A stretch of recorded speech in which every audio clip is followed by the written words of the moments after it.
Hello. Aren't those You're great supposed socks? to respond, hello. How nice to see you. And you're supposed to respond, how nice to see you. But that's okay. I like your socks, George. She likes my socks. Inspired by George W. Bush, maybe one of the few inspirations of his presidency, but actually he's a very good man. And he's a huge baseball fan.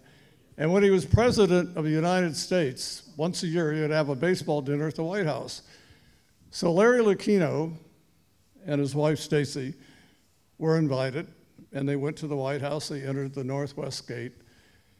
And as they were entering, they saw a car pull in, gates open.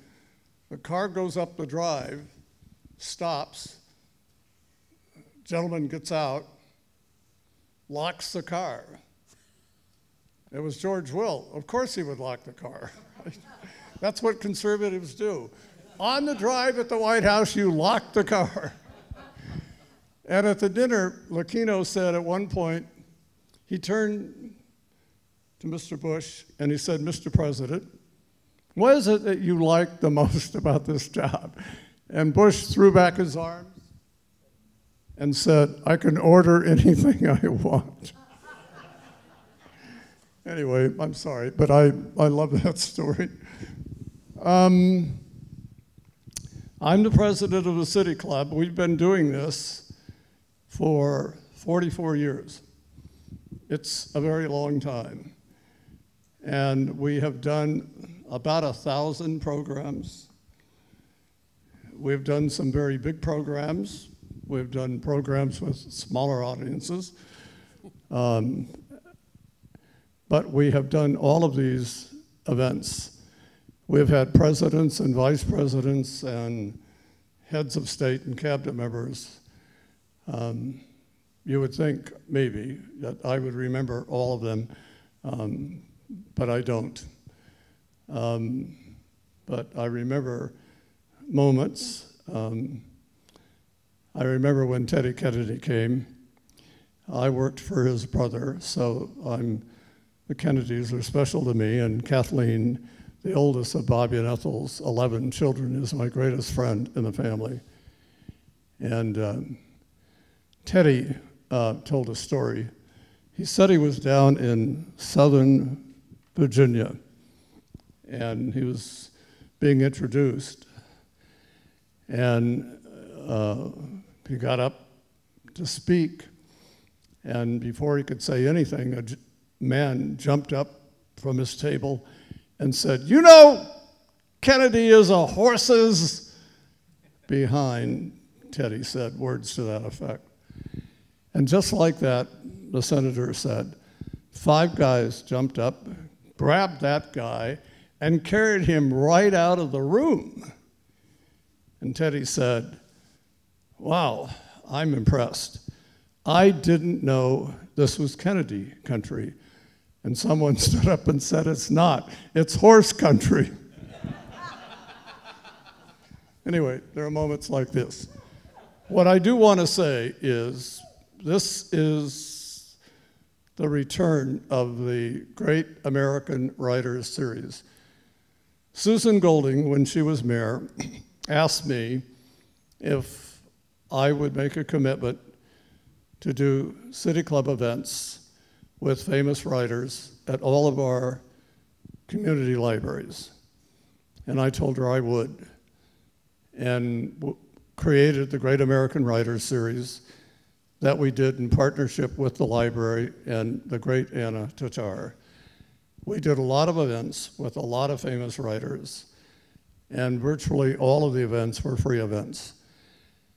And when Anna left, her successor somehow didn't get it, to be kind, but Misty Jones, who's our new librarian, wants to restart the series, and so that's what we've done. So there will be many more to come, and I love the idea that they're free and available to anyone that wants to come. You don't have to be a member of the City Club, but if you would like to be a member, we would encourage you to join.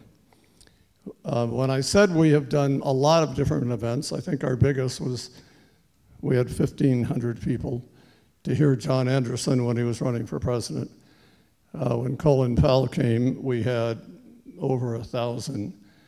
And then one day, on a Friday, believe this or not, Jerry Goldberg, you may not remember, we had the governor of California at lunch, that was Jerry Brown, in either the first or second manifestation of his being governor. He wound up being governor 4 times. And we had 800 people, and then that night, we did a dinner with Eugene McCarthy, and we did over 300 people. No other public forum in the country does those kinds of things. So that's what we do.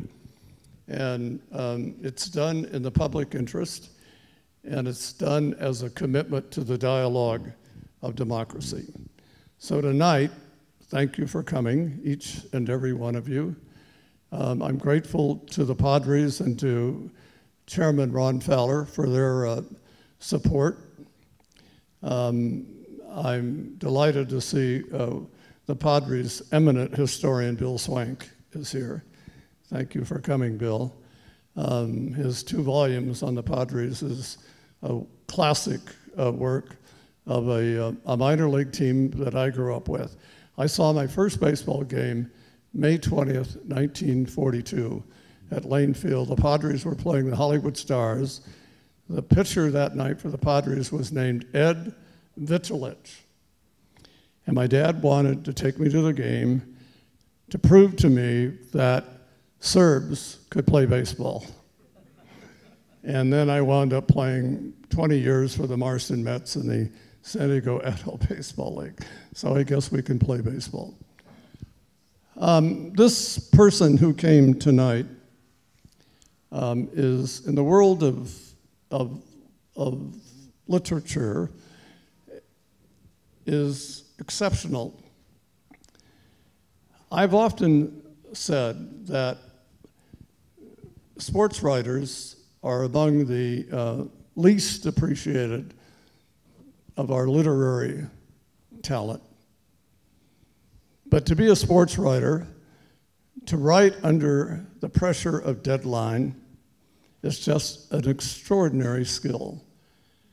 And when the Red Sox won that famous 6th game at Fenway Park, Peter Gammons told me, Jane, that he had 22 minutes before deadline, and he got it done. And he's now in the Baseball Hall of Fame as a writer. But so many of them are such exceptional writers, and none more so than our guest. I read her book about Sandy Koufax. I read her book about Mickey Mantle. She came to the Great Fenway Park Writers Series I chair for the Red Sox, and it was really an unforgettable night. She spent 8 years doing this book. And she's been on the book circuit. It can be exhausting. You go to a lot of places to talk about your book. In some places you have very big crowds. And some places you have more modest crowds. But that's what you do. And I don't know of anyone who's better at it than she is. We had dinner with her tonight, Jerry and Goldberg and Jeff Marston, and talked a little bit about what is her next book. But after you've written about this guy, is there anyone else left to write about? Would you give a special welcome, please, to the very great and talented and skilled and really wonderful person, Jane Leavy.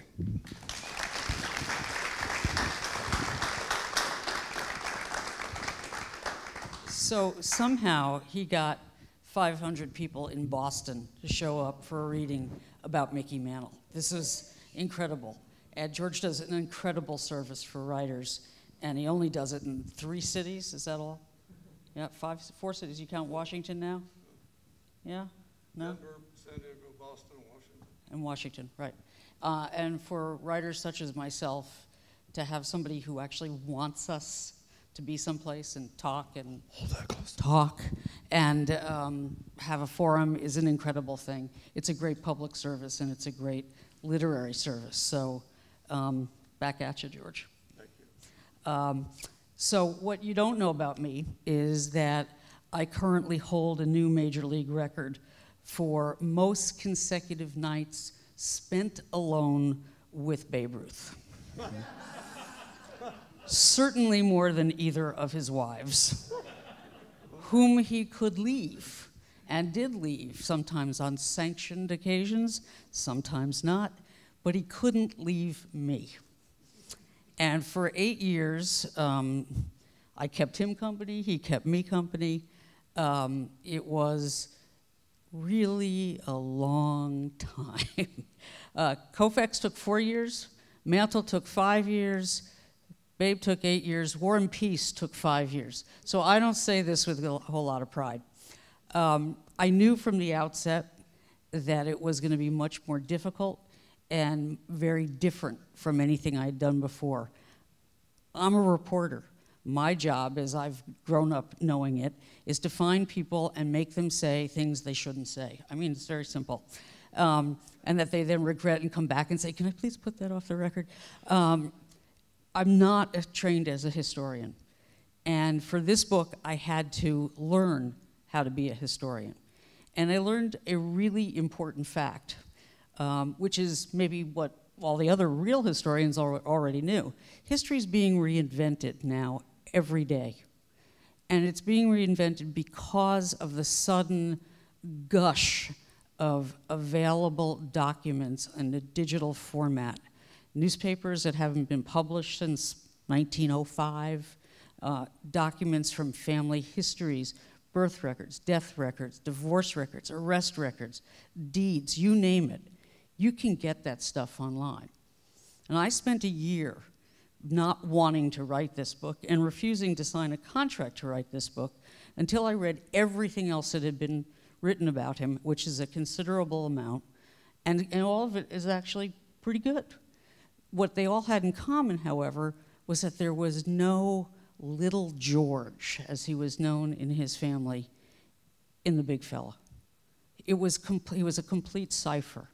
It was as if this guy, the Babe, emerged fully fledged from the reform school he had entered at age 7, donning a Baltimore Orioles, that when they were in the minor leagues, uniform, and nothing had preceded it. So reporters have a built-in bullshit detector, for no better way to put that. And I knew right then that not only did I have to fill that hole, but that there had to be a reason that there was nothing available.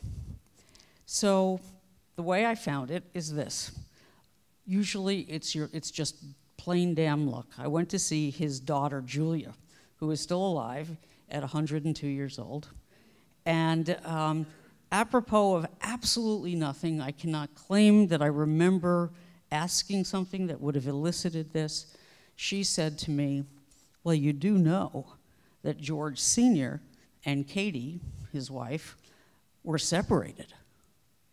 And I looked at her and I said, no, I do not know that they were separated. And in fact, nobody knew they were separated. With that hint, and that was in 2011, what I was able to do is go to a computer and type in George H. Ruth Sr., and then I did the sneaky thing. I added a V versus Katie Ruth. It was a hunch. And sure enough, up pops on my screen the entire portfolio, the entire case of the divorce of George Herman Ruth Sr. and his wife, Katie, along with the birth and death certificates of their children, arrest records for when George Herman Ruth Sr. had his wife arrested for adultery when he caught her, as the confession is written, on the dinging room floor with his bartender. And he threw her out of that house that night on March 1906, and she wasn't to come back to that house except once to pick up the clothes that he had purchased for her very recently, having given her an allowance of $45 to buy a new wardrobe after she had given birth to their last child, a little boy named William. So this told me a couple of things. It told me, A, reporters took an oath of omerta, very much like in the mafia back in the day. If any of them knew the extent of the Dickensian horrors of his childhood, nobody wrote it. I suspect very, very few did know it. I think Grantland Rice may have known, because he intimated a little bit about it after Babe died. But Babe Ruth succeeded in keeping quiet for the rest of his life and 70 years afterwards the fact that he was the product of not just a broken home, but a broken home in which he had witnessed the death of 4 siblings by the time he was 7 years old. Of those 4, 2 died of what was then called marasmus, malnutrition. Those pictures you see of African babies and Yemeni babies with distended tummies, those are kids who have malnutrition, or the old term marasmus.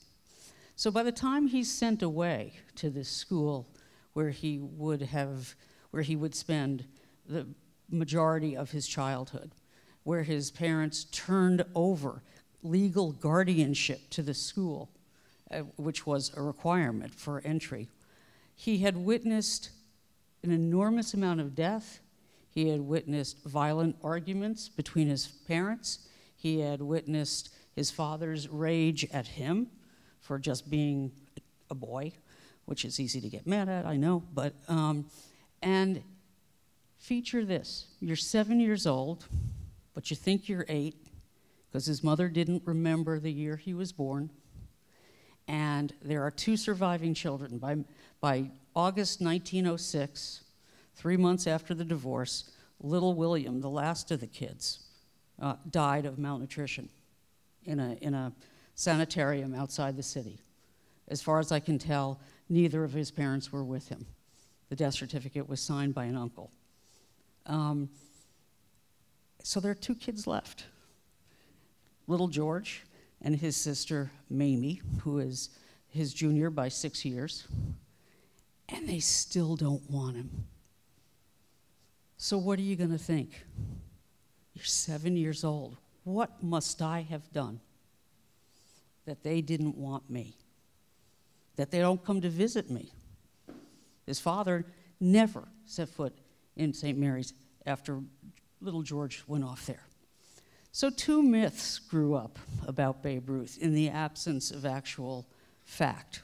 One was that he was an orphan. How many people here think he was an orphan? Right, okay. It's typical. People still write it today. I go all over and people say, oh, he was an orphan, right? Babe Ruth would tell reporters, I'm not an orphan. I had parents. But he never went further than that. How many of you think he was what was known in those days as an incorrigible? Anybody got, yeah, a bad kid sent by the courts, right? No, he was not a bad kid sent by the courts. In this new digital world, amazing blessings can happen.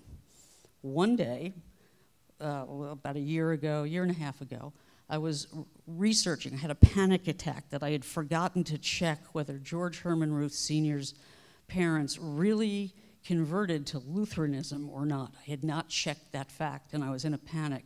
And maybe that's not true. Everything else I found out is not true. Maybe that's not true either.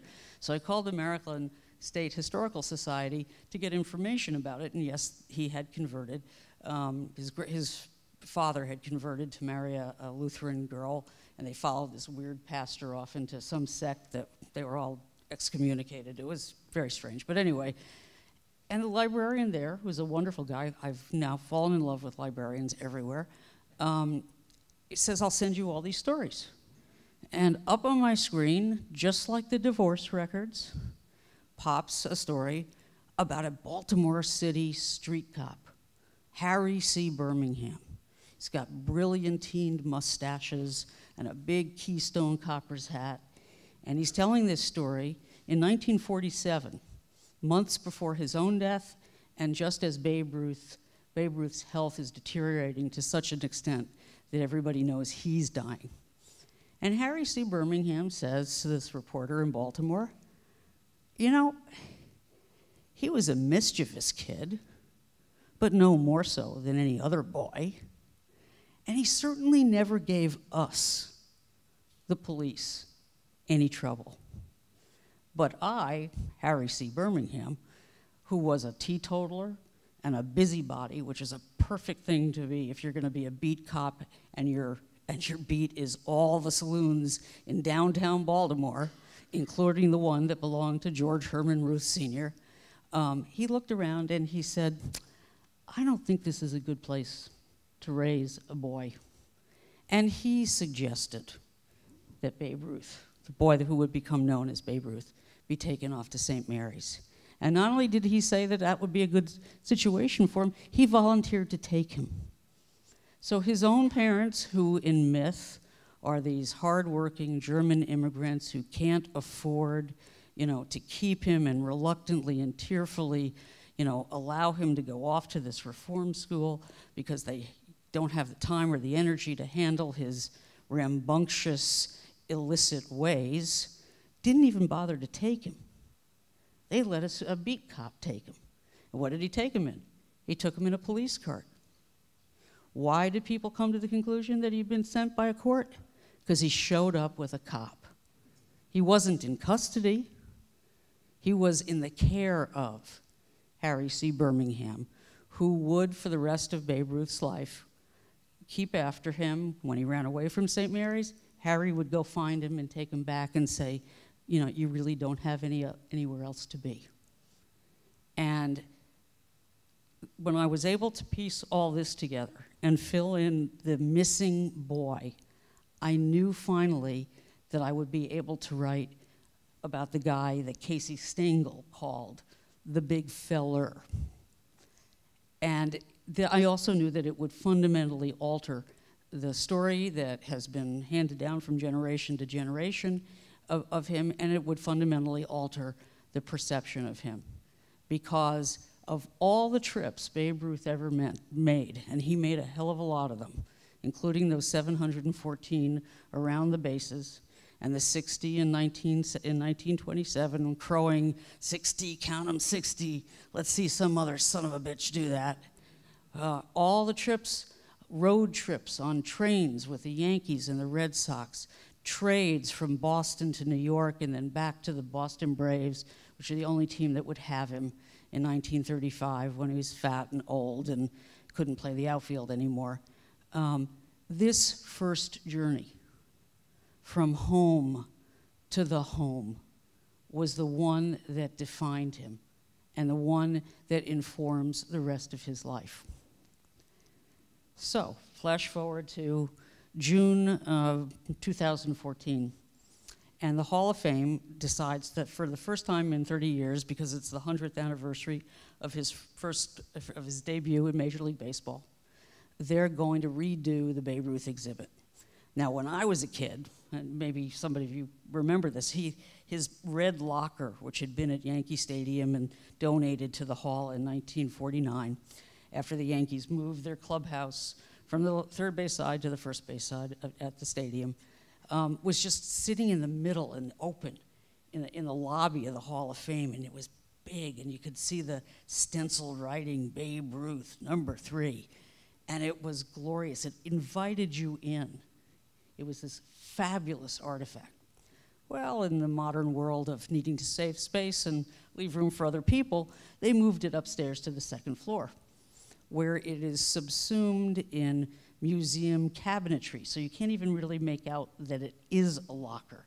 And they've put all this stuff, all these artifacts, a bat and a cup, a silver cup that he had been given, and the picture of him on his last visit to Yankee Stadium that won the Pulitzer Prize for Nat Fine of the Herald Tribune. And they put him in a gallery that's small and dark and the ceiling's black. And I'm looking at this thing, and I literally felt claustrophobic. As sort of, I don't know if you can have sympathetic claustrophobia, but I just thought, Babe Ruth can't fit in here. this is too small for Babe Ruth. He needs space, he needs air, he needs green grass, places he can run after a ball that's trying to elude his grasp. And I was so pissed off at it, to be perfectly honest, and how scrunched in it was and how little space the hall had decided to give him, that I was going to leave, though I was supposed to be there to report on this. And just as I was about to leave, somebody comes up and grabs my shirt and says, "Come here, you got to see this." And Cal Ripken Jr., who I covered when he was Rookie of the Year in 1983 for the Baltimore Orioles, when I was a rookie for the Washington Post, says, "Come here, you got to see this." And he drags me over to the last glass cabinet, which has Babe Ruth's bowling ball in it. It's a beautiful bowling ball, as bowling balls go. It's blue and black and paisley and ebonite, and it's got his name carved in it and all the markings that identify how much it weighed and blah, where it was made. And Cal says to me in that very Cal way of his, "I'd really like to stick my fingers in Babe's balls." And knowing him as I do, having roasted him, which is very easy to do, I said, "I think I see where you're going with this, Cal." And he said, no, I really would like to feel the spread of his hands. What he was saying, as a great athlete, who broke Lou Gehrig's record for tenacity in most consecutive games played, this is a great athlete wanting to understand and get a grip on the greatness that had been Babe Ruth.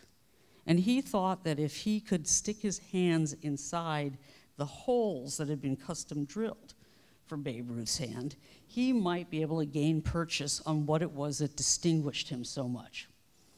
So I go off to the curator, who's a pal of mine. I say, "Tom, Cal wants to stick his fingers in Babe Ruth's balls." And he says, "Oh, we can work that out. I have another one downstairs." And I said, "Fine, let's go get it." And by that time, Cal had to wander off to give a speech, because it was also the 75th anniversary of the hall. So for Cal, who I really do like a great deal, I hired a bowling ball measurer. I don't know what else to call him. He's an expert driller of custom holes in bowling balls, and he has special bowling ball measuring equipment. And in the Hall of Fame was very nice. They took the blue and black ball out from inside the cabinet, and they let him measure both balls, weigh them, measure them, And so the space between where he put his thumb and his middle finger was 4 inches, okay? The space between his pointer and his thumb was just maybe a 1/4 inch less. Now that's big. And the spread of his hand, as Cal wanted to know, was about 10 inches. All of which was big but a lot of big guys can say that. What really made the bowling man plots was the width of the holes that had been drilled for him. Feature this. The thumb hole, just everybody look at their thumbs. This is important. The thumb, the width of his thumb was 1 3/32 inches wide. That's approximately the size of a walnut. You want to know what made Babe Ruth great? You want to know why he was, in the words of Dan Okrent, the guy, great baseball historian, the guy who created Fantasy League Baseball, why he was both Beethoven and Cezanne? Look at the size of his hands. And those were the key to being able to control the ball the way he did as a fabulous left-handed pitcher who managed to pitch an entire, complete 14-inning World Series game in 2 hours and 32 minutes, as opposed to the 7 hours and 20 minutes it took some other people recently. You want to know how he could control a 54-ounce bat and swing it through the strike zone in an unprecedented fashion, employing all the modern physics of leverage and torque to generate power? Look at the size of his hands. When Kennesaw Mountain Landis, the frequently enraged commissioner, said of Babe Ruth, "Who does that monkey think he is? He's not bigger than the game," he was wrong. Babe Ruth was bigger than the game, literally and figuratively. So what I decided to do, because I wanted people to understand the trip that he took from little George to the big fella, and how he embodied a new kind of fame that was coming into being. Fame was being reinvented just as Babe was reaching the height of his powers. I decided to recreate the barnstorming tour that he took with Lou Gehrig and his agent who designed it, Christy Walsh. And one of the places they came was here on that tour. He had been here before. He liked it fine. He stayed at the Coronado, at the Dell, which is where I'm staying, but I won't see the beach.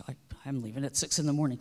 I wanted people to be able to feel what it was like to be him and what it was like to be with him, and how it was that he inspired a whole new language.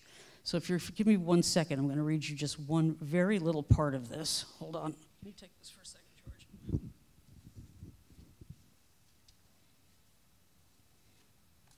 Okay, this took a very long time to put together, and it takes a lot of breath to read. Okay. He was the babe, the bam, the big bam, the great bambino or slambino, the bazoo of bang and bash, behemoth of biff, bust, and bangs, blunderbuss, the bulky Marnock and the Marnock of Swatdom, caliph of clout, colossus of club, and vice versa, the circuit smasher, demon swatter, diamond-studded ball buster. That was Damon Runyon's contribution. His Eminence, the priest of SWAT, G. Herman Hercules and Pan Hercules, the Goliath of Grand Slam and the great Kegel of Clout. I like that one. Jaws of Hit, Herman the Great, and Homeric Herman, infant of Swatagy. That's my personal favorite. Kid of Crash, King of Clout, King of Swing, the Home Run King, the Maharaja and Mauler of MASH, the Mauling Menace, Monarch and Mastodon, also the Mandarin of Maul and Mastodonic Mauler, the Modern Beowulf, Paladin of Punch, Prince of Ash, and Potentate of Pounders, Raja of Rap. This goes on a bit.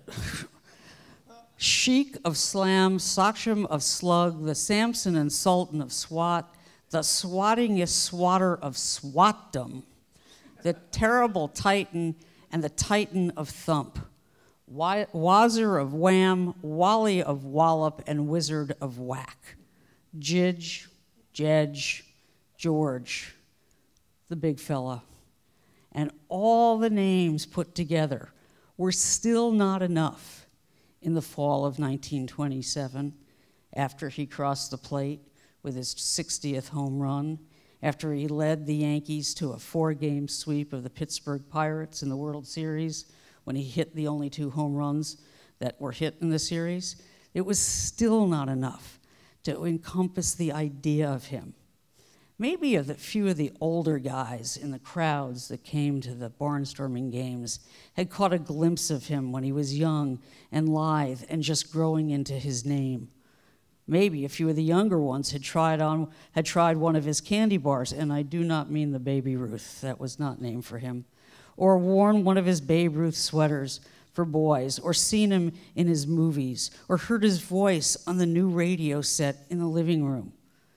All summer long in American League cities, boys had played hooky, jumped turnstiles, scaled lumber yards, and otherwise evaded flat-footed coppers, pleading with indulgent fathers to let them see for themselves. Roger Angell, who grew up to be the Babe Ruth of baseball writers, was one of the lucky ones, whose father took him to see the great Bambino at Yankee Stadium. I had heard about the Babe, he said. I read about the Babe. I remember looking for him, and there he was. He was instantly verified. It was stunning. The creature I'd heard about, he didn't look anything like anybody else in the whole world. The monkey swollen body tapering down to the ankles. I once called them debutante ankles. Everything about him was absolutely extraordinary, starting with his name, the real name. The first name was a baby, and the second name was a girl's, which suggested to me the complexity of the world. He was so available. You got on the subway, paid a nickel, and there he was in right field. Available, accessible.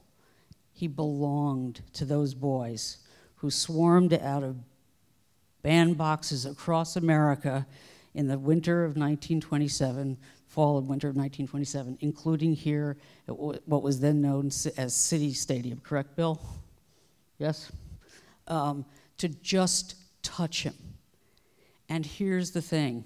I don't know if any of you have the book in front of you, but if you look at the picture that we used on the inside flap, mine happens to be upside down, but here you can look at this. It was taken in August 1925 at an exhibition game in Syracuse, New York. The Yankees actually played exhibition games during the season, for which he was paid extra to play. And 5,000 boys all tried to cram into a single picture frame. There they are, draped all over him. And there is not a hint of discomfort or claustrophobia in his body language or in his smile. There's no bouncer, there's no body guy, there's no New York City beat cops coming to drag the kids away. He's loving it. He needed it. He was born to be the first public modern celebrity, because growing up in St. Mary's, guess what? He slept in dorm rooms that were made for 90 boys and usually were filled with 130, who slept head to toe in identical wrought iron cots, just enough room between them to get down on their knees and say their prayers. No room for anything personal whatsoever. These boys slept together, bathed together, went through puberty together, played baseball together. And what Babe Ruth learned, aside from how to make a shirt and how to hit a baseball, was how to be public. What he couldn't be was alone. And so at the end of his glorious career, when the Yankees no longer wanted him, and when it became clear that Emil Fuchs, the owner of the Braves, had lied to him when saying that he would be the next manager, and he gave him a title of a VP, and baseball had no place for him. No job, no nothing, not even a title, nothing.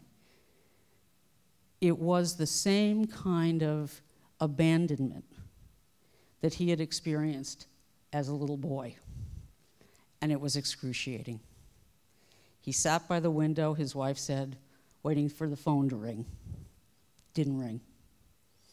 But he still kept going out on the road anytime anybody asked him, including in the month before he died, when he went to Minneapolis on behalf of the Ford Motor Company, which paid him $500 for every city he visited to promote youth baseball.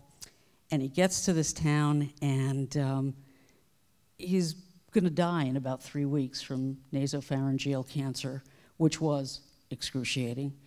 And he was taking morphine to deal with it, and it didn't really help. And he does a radio interview with a little boy named Johnny Ross.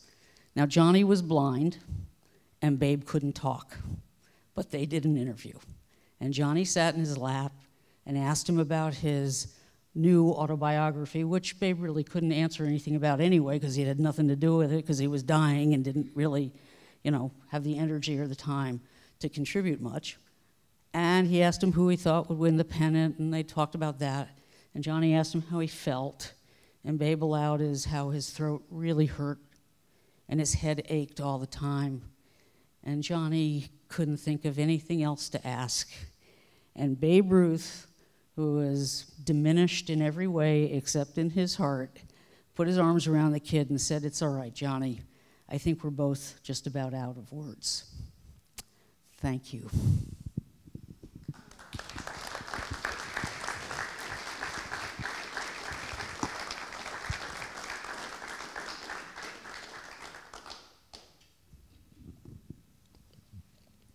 Which one would we take? This one? Okay. When you will ask, you'll have an opportunity, when you look back at his career, when he was sold from the Red Sox to the Yankees, do you deal with his reaction or feelings about that? Yeah, I do. He didn't want to go. You know, he liked Boston just fine. And his teammates, after initially treating him terribly and calling him baboon and Tarzan and all these things, and complaining that he didn't use a toothbrush, or he borrowed somebody else's toothbrush, or that he never flushed the toilet, you know, all these things that, you know, how did he know what to do? Look where he was, look where he was brought up. So they had come to accept him in part, Lefty O'Doul said, because he had a car, and he was the only one who had a car. But he didn't want to leave Boston. But he wanted more money. And from the beginning, Babe Ruth had a very modern, astute, accurate sense of what he was worth and what the ownership had to give, but didn't want to give. So he asked for $30,000 for the 1918 series, a season, and Harry Frazee didn't have it to give. And so Prohibition is coming, and Jake Rupert, who owned the Yankees, was co-owner of the Yankees, was very smart. He saw that his brewery was not going to be making a lot of money very soon. Prohibition would begin in January of 1920, and he needed another way to generate cash. So what's better way? Let's bring that kid down from Boston who's hitting the ball out of the ballpark, you know, doing what nobody else had ever done before. So Jake Rupert paid Frazee $100,000. No, it was not for no Nanette. That was later. That's what my grandmother would call a Bubba-meister. That's not true. But he paid him $100 grand in 4 installments. Now, some of you people can do math, which I can't do. The interest on those payments was 6%. Harry Frazee, however, needed more money than that, and so he borrowed $300,000 from Jake Rupert, personal loan, at 7%. So if you do the math, and I had a very good mathematician do the math for me, that means that after 6 years, Harry Frazee had paid more to Jake Rupert in interest than Jake Rupert paid for Babe Ruth. In short, Harry Frazee was a schmuck. He paid the Yankees to take Babe Ruth off his hands. What was the relationship between Babe and Lou Gehrig? Well, in 27, when this tour is taking place, Gehrig is 24 years old. He's just, as the tour begins, he is named Most Valuable Player. That was partly because he had a great season, but it was also because the rules prevented anybody from repeating as MVP. So Babe's 60 home runs didn't get any love. He had won it in the year before, in 23. And one of the joys of being able to go through all these newspaper articles, particularly ones written in small towns, is that those reporters really describe the interplay between Babe and Lou in ways that New York reporters just didn't bother to do. And you can see that it's friendly, it's joshing, they're teasing each other, you know. It's sweet. It's almost brotherly, but that would sort of make sense because Gehrig was a guy with an overbearing mother who chased off any woman, you know, who showed any interest in Lou until Eleanor came along. And, you know, he was the over-mothered son. And Babe was the motherless son who loved Mom Gehrig's pickled eels. So in those early years, they were actually as good friends as ball players on teams can be. It wasn't until later that the split occurred. Do you want me to explain that? Yeah? No? Okay, well, the legend is Babe Ruth, and one of the things I find most touching about him is this. It's really sweet. After he got out of St. Mary's, you know, the trope is that he was reckless and he had such an appetite for everything that he ran through women and beer and cars and cigars. You know, ran amok after he got out of St. Mary's. No, that's not what he did. What he did is he got married to the first woman who was nice to him. That the marriage wouldn't last, that he didn't know how to be a father, is hardly surprising. And you can say that about a lot of Major League ball players even today. But his first instinct was to conform and was to give himself the family that he had never had. So Helen and Babe end up, as you might have expected, they separate. That too is kept quiet. In the summer of 25, the summer of the stomachache heard round the world, and when he's suspended by Miller Huggins finally and fined $5,000, and it's this huge brouhaha. Helen Ruth takes to her bed, and it looks like she's almost slit her wrists, and she's tried to pull off her wedding ring, and there are bandages around it. Anyway, she had found out about Claire, the mistress he had been seeing since 1923.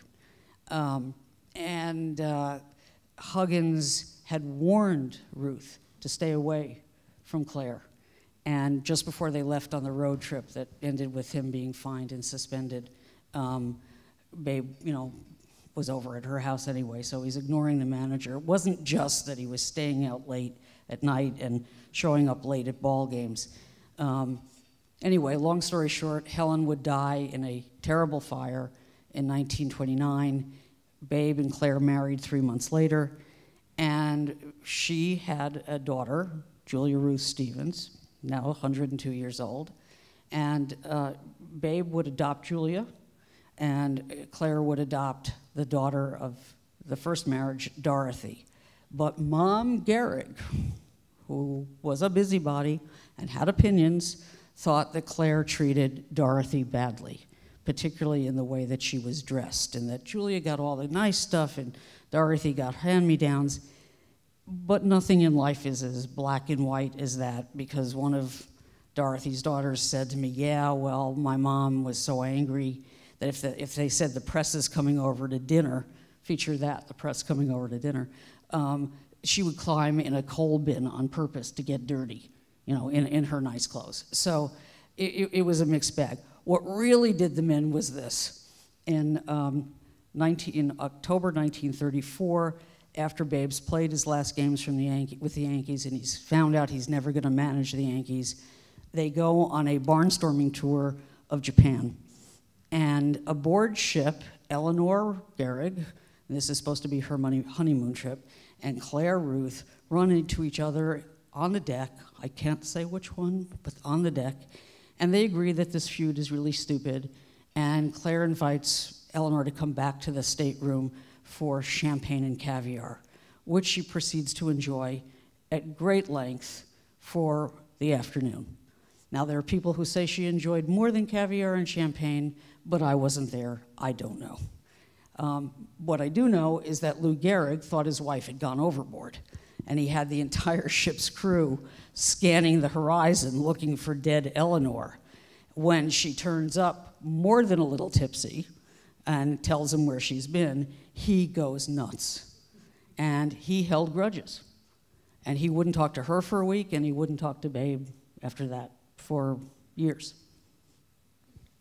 Is it true to say that in his time that Babe Ruth was the biggest name in this country? I think it still might be true. Yeah, I think absolutely. He patented, with the help of an Irish Catholic teetotaling Republican, go figure that, and who was the first agent, a guy named Christy Walsh, who was an LA kid who has failed as an ad man, a publicity guy. He was a failed newspaper cartoonist. He was a failed newspaper reporter. But he latched onto this great idea that he could create a syndicate of ghost-written material under the names of great athletes. And he figured if he could get the Babe, everybody else would fall in line. And he was dead broke and had to borrow the money from the bank in order to print up flyers and take out ads in editor and publisher, Christy Walsh Syndicate, and he listed all these people as clients who weren't clients. And so he had to figure out a way to get to the Babe, who everybody wanted a part of at that point. So he tells one story in his memoir, but remember, he's a PR guy, so you can't trust that. His nephew, Richard, told me that the way Christy got Babe to sign the deal, the initial one-year syndication contract, was he found out what hotel he was staying in, climbed up the fire escape. This is in February 1921, cracks open the window to Babe's room, sees him in bed with a blonde, slaps him on the butt, and says, "I want to represent you. And not only do I want to represent you, but I'm going to give you $500 for each of those columns instead of the 5 you've been getting." Babe said, "That'll be fine." Signed a one-year deal, which evolved into long-term contracts for Christy Walsh, not just to syndicate his name and his written copy, but to manage all of his affairs. And he saved him from financial ruin, and he made him into the model for modern celebrity. Because remember, this is the 20s, all the technology for amplifying fame is just becoming available, as is disposable income, as are radios. So Ruth was lucky to come to the fruition of his career and the fullness of his powers at exactly the time in American history when it was ripe for creating such a hero. And Walsh knew how to do it. The story about when he was asked, a reporter said to him, "You make more money than the president." And he said, "I deserve it. I had a better year. I had a better year." Well, everybody had a better year than Hoover, right?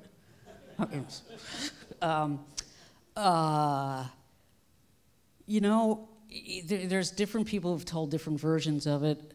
What I find interesting about it is that nobody hated him for it.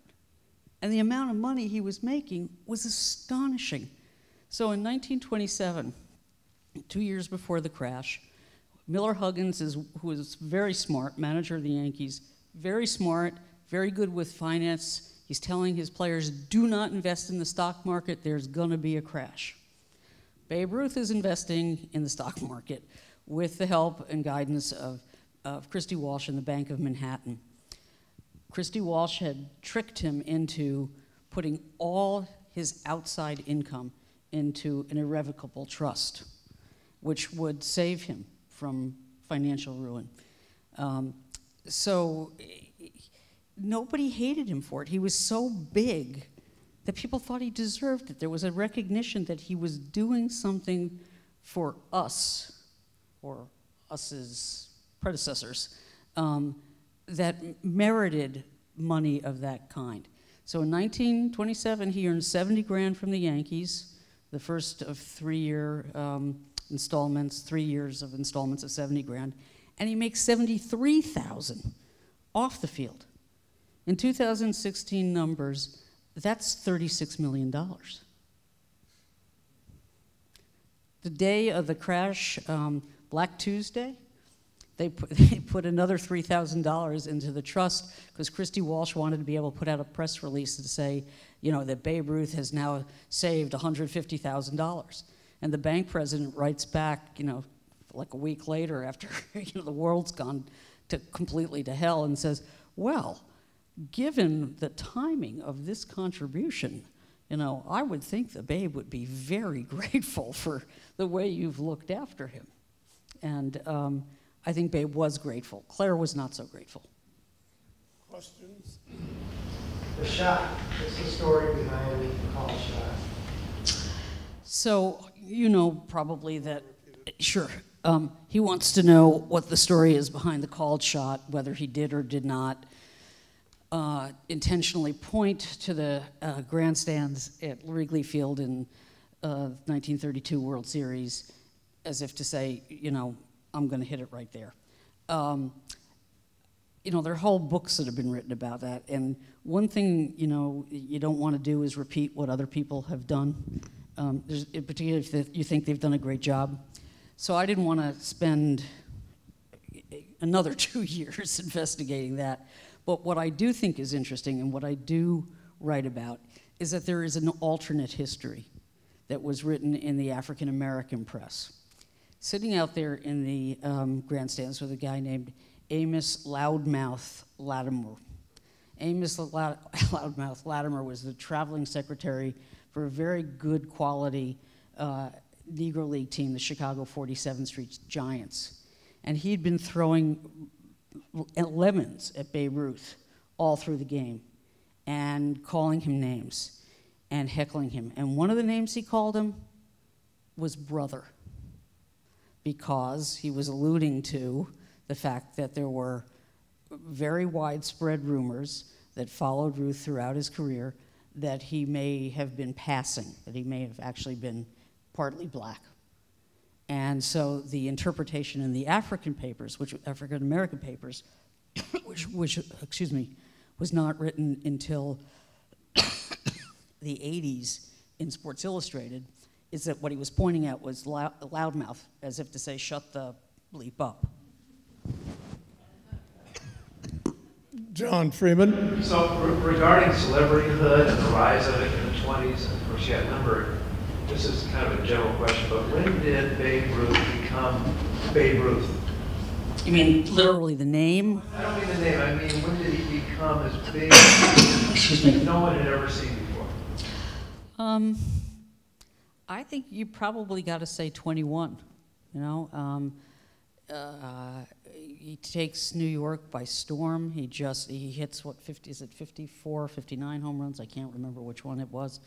You got to remember, what he did was completely reinvent the game. He took it out of the hands of the micromanaging guys like John McGraw, who moved men around the bases like chess pieces, and saying, you know, choke up and just hit the ball to left out there, and then this guy will go to second, and this guy will go to third, blah, blah, blah. And Babe Ruth says, like, why should I do that when I can swing away and end this nonsense right now? He literally took the game into his own hands.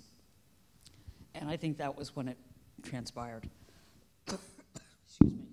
You talk for a second. One of the things about Yankee Stadium, the real house that Ruth built, not the two that have followed, and the original Yankee Stadium, when it was finally completed, was, in my view, the greatest stadium ever built. And I was a friend of John Lindsay, the mayor of New York, when they replaced it. And I will always regret that when they replaced it, they just didn't do a new version of it. What we have at Yankee Stadium today is not even remotely as grand and as magnificent as the original. And one of the things that's hard to believe about the original Yankee Stadium is it was built in 180 days. 180 days. That just seems beyond belief. Yes? Today, there's a lot of attention devoted to physical conditioning of athletes, including baseball players. You go to Petco Park, you look at the weight room. Did Babe do, when he was a professional, did he do anything in the way of great training and conditioning? Yes.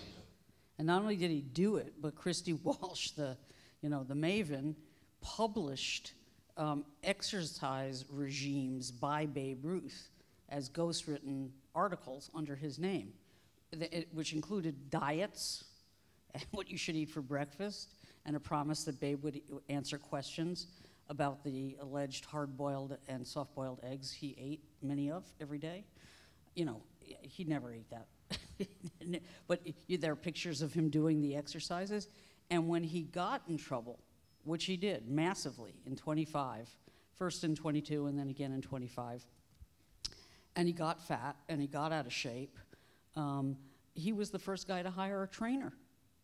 So it's, you know, he was an inadvertent revolutionary, you know, by playing against Negro League teams, by defying the commissioner, by, you know, swinging away and understanding the mechanics of power baseball, inventing power baseball. He was in every way a revolutionary, and he had a very acute sense of his worth and of the unfairness and the lack of the balance of power between ownership and the, you know, the help was so out of whack. Yes, sorry. I wanted to ask about another baseball player that I really admire, America's greatest philosopher, King. And his career was, I think, just after Babe Ruth's.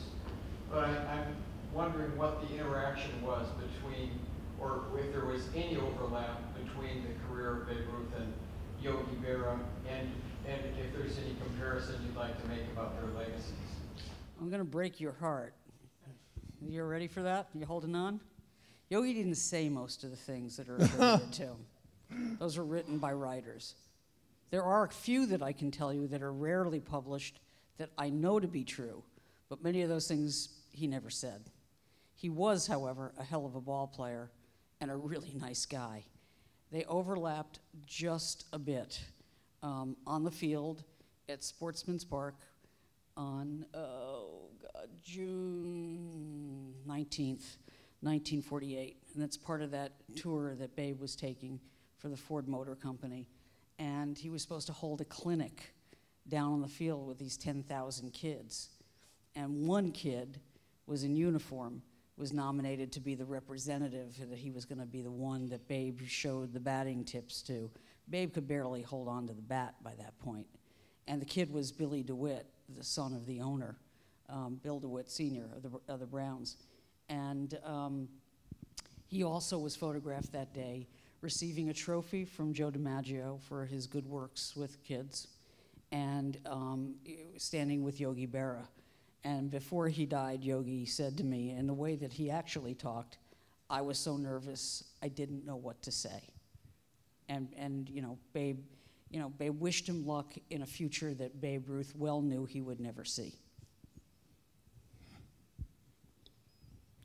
Yes. Was there a single photographer that followed Babe around? That's a really good question. No, nobody could have afforded to do that. But what was happening... Can you repeat the question? I'm sorry, George. Was there one photographer who followed him around? No, I mean, there was Charles Conlon took pictures of him, the great sports photographer. The one on the cover is taken by a guy named Nicholas Murray, who was actually a fashion and celebrity photographer, which he took while he was having this fabulous affair with Frida Kahlo.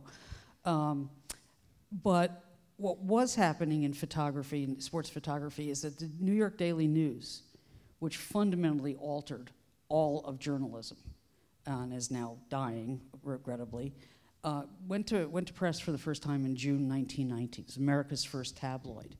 And again, this is one of those seminal moments. It was very conscious on the part of Captain Joe Patterson, the publisher, that they were going to emphasize image over word, which was lamented by many writers at the time. At the beginning, it was more illustrations and photography, but very quickly, the photographers at the Daily News developed technology that allowed them to capture action in a way that no one could have before, and to capture a whole field. So they took pictures of the series between the the Robins, the Brooklyn Robins and Cleveland Indians. What year was that? Thank you. They invented a camera called the Big Bertha, named for a German howitzer, that could show the whole width of the baseball diamond. So you could see, you know, the positioning of the players, and you could see the guy sliding. And the Daily News trumpeted this, and you know, put six pages of photos in there.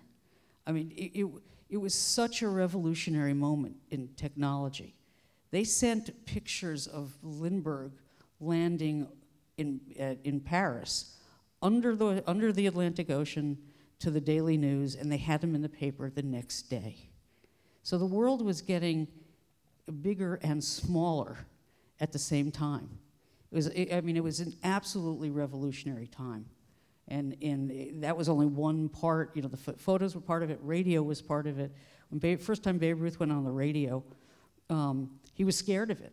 They made microphones that were built on lampposts, right?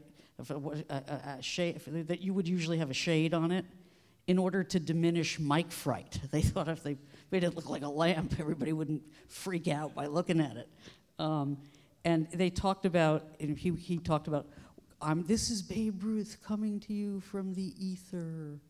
You know, there was this sense that it really was otherworldly. You know, how does this happen? They didn't understand how it happened. You know. So I hope that answers your question. Yes. You alluded to the fact that Babe Ruth really couldn't get work in baseball after his final year there in 34, 35. What do you think is the main reason that nobody would hire him, to be a manager or something in baseball? The question is, why is it that after his career ended in June 1935, after playing briefly with the Boston Braves, briefly and badly for the Boston Braves, did no one in baseball find a place for him? May I answer that by reading you something? Okay, hold on. So in 1934, there was a little boy named Jan Robbins who became a journalist, who won an essay writing contest, picked by Jacob Rupert as the city's representative to come to the clubhouse and interview Babe Ruth. And he's trying to be very grown up, and so he wants to ask the grown-up question that's on the lips of everyone. You know, what about managing the Yankees? And how do you feel about the fact that, you know, they haven't given you a chance? And Babe Ruth had been standing there in his underwear, pink and white striped boxers, by the way, inhaling soda pop and peanuts and alternating gulps.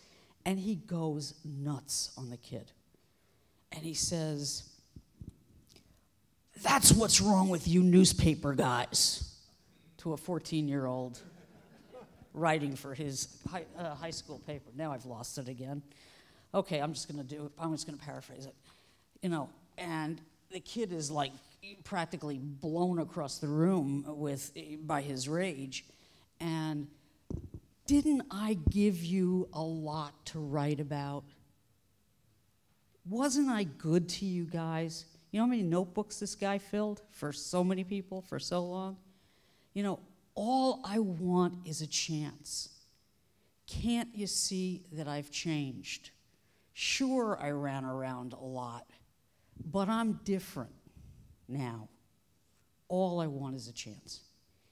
So what happened to Babe Ruth is that he happily colluded in the making of a persona that included tales of his numbers of conquests a night, tales of 18 egg omelets, tales of coming in at 5 in the morning, playing the next day, and hitting 5 home runs or whatever the heck it was. And now he's trapped by it. I mean, this is a very modern story. You know, a celebrity who creates an image and colludes in that process and then is trapped in it. I think that the trope that, you know, was, well, he can't manage himself, how is he going to manage anyone else, goes all the way back to the streets of Baltimore, where he was alleged to have been this bad kid who ran amok on the waterfront, and he never lived on the waterfront. And he wasn't a bad kid. The cop tells us that. But that image and his own misdeeds, of which there were many, you know, I mean, he spent his adult life filling up that emptiness inside with women and beer and food and cigars and, you know, outrage. But he did change. And he never made a mistake in a baseball game, according to Ed Barrow, the general manager of the Yankees, and before that, the Red Sox, except for trying to steal second base at the 1926 World Series in Game 7 of, was it 7 or 6? I don't remember, sorry. Trying to steal second base when he shouldn't have, ninth inning. I think he was also, I can't prove this, and I didn't write it as if I could prove it. I tried very hard, but I couldn't. I think that the rumors about his racial heritage were so widespread and so widely believed to be fact, even though they were based entirely on stereotype. Wide nose, big lips, darkly complected, that, you know, in a way, he was treated to a degree of, with a degree of prejudice that, you know, that would, even though he wasn't black, he was treated as if he was. And he made statements, you know, saying, you know, there's no reason the Negro Leaguers couldn't play in the major leagues. That didn't please Landis much. His daughter, Julia, believes he was kept out because they knew that he would put blacks on any team he managed. That's a very naive interpretation. There's no field manager now or before, unless he was field manager and general manager, who would have had the power to do that. But I believe, though I can't prove it, that he was a victim of bias. We're going to draw it to a close. I do want to say, because I just remembered, I met Babe's daughter. She was invited to throw out a first pitch at Fenway Park, and I met her in Larry Lucchino's box. And she was, I had some time with her, and she was a very refined, very impressive woman, and I think a testimony to him. I don't know what it would be like to spend 8 years writing a book. You come to live with that person, and to know that person as very few other people would ever know them. I know that when the day that Babe Ruth died, I was a kid, and I heard it on the radio, and I started to cry. I think the effect of him was so great across this country, and for the younger people that are here and may not appreciate, baseball was truly America's game. There wasn't pro football, the NBA didn't exist. There were 6 hockey teams, there was college football, but baseball was the game, and it was 154 days out of the year, and it was 2 months of spring training, and that was the game. And for many of us, it still remains the game, but one of the reasons that it became the game is because of George Herman Babe Ruth. Let us express to Jane our appreciation.